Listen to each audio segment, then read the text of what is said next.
So the one constant, or at least one of the main constants from that 2017, is Eli Manning. So how does he compare from then to now?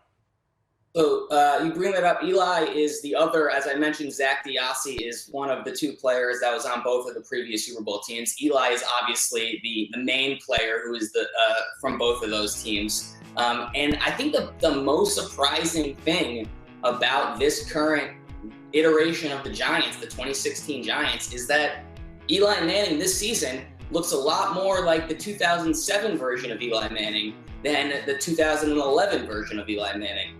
Which is, if we want to go back in the Wayback Machine, in 2007, Eli was still being, we were still debating whether he was actually going to be a bust.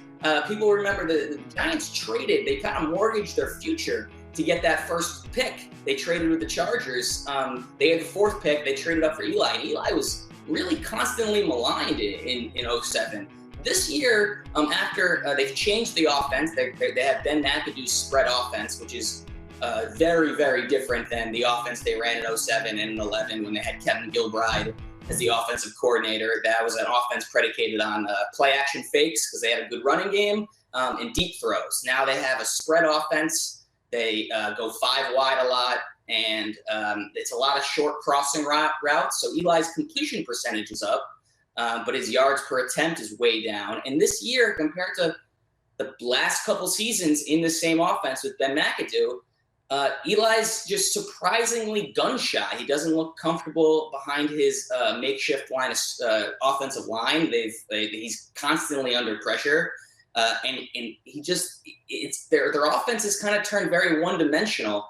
And Eli's a very cerebral quarterback. We sort of forget that because of the Manning face meme. And he kind of has a goofy look on his face at a lot of times. But other than his big brother, Peyton, there's no other quarterback who makes as many changes at the line of scrimmage. Despite the Giants have they go no huddle a lot, but it's not your typical no huddle because they'll rush to the line of scrimmage, and then Eli will survey the field, and he'll call a lot of different changes. He'll get his offense in the best position possible. But right now, there's really not much for him to change into. They really have a one-dimensional offense. It's really just throw the ball to Odell Beckham and hope he does something spectacular. So when they get to the line of scrimmage, Eli really doesn't have much to change. So it's really taken away his best asset, which is the mental part of his game. And as a result, he's just looked more like the 2007 version. The big difference is, though, now he's the clear-cut leader, not only of the offense, but of the entire team. So he has full support of that locker room, whereas in 2007, it was a little bit more, is he our guy, is he not our guy? So right now, Eli's looked like the 2007 version, but I think that entire offensive unit is more than confident having him under center leading this team.